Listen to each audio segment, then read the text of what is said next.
Now, with the COVID-19 pandemic, the domestic growth rate for 2021 has been reversed downwards from 6.33 to negative 1.5. The world is at a crucial moment as the number of COVID-19 cases continue to surge in many countries, most especially European countries that are experiencing a second wave of the pandemic.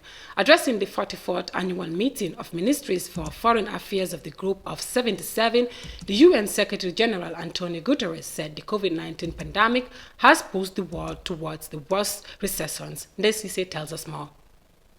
During the first wave of the pandemic, many countries seem to have put the virus under control. But as people started ignoring the health guidelines, the resurgence in cases started to increase, especially in Europe, which is said to have entered the second wave of the pandemic. During the 44th annual meeting of Ministers for Foreign Affairs and Group of 77, Secretary General Antonio Guterres said the COVID-19 pandemic has pushed the world to the worst recession in modern times and have devastating effects on the vulnerable countries. Guterres called for unity and equality as progress has been made over recent decades in eradicating poverty and hunger.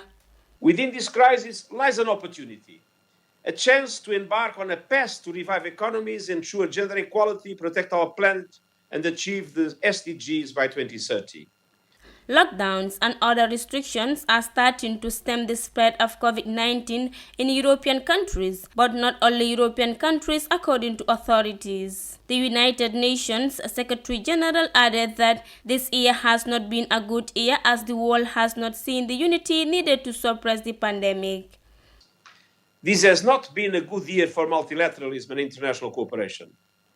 So far, the world has not seen the unity and solidarity needed to tackle the pandemic, beat the climate crisis, end the awakening of nuclear safeguards, and strengthen cooperation around digital technology. However, Antonio Guterres is hopeful that countries will reverse these trends and also forge a global alliance for carbon neutrality. Meanwhile, the president of the General Assembly, Volkan Bozkurt, said the pandemic has hijacked global development.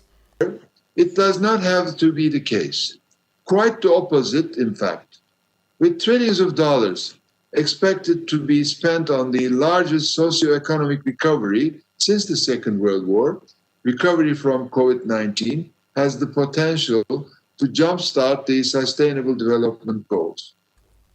Several countries are in partial lockdowns, with many hoping that restrictions will begin to have an effect as intensive care units fill up. The Group 77 was established in 1964 by 77 developing countries. The group, which now has 134 member nations, provides the means for the countries of South to articulate and promote their collective economic interests. It is also meant to enhance their joint negotiating capacity on all major international economic issues within the United Nations system and promote South cooperation for development.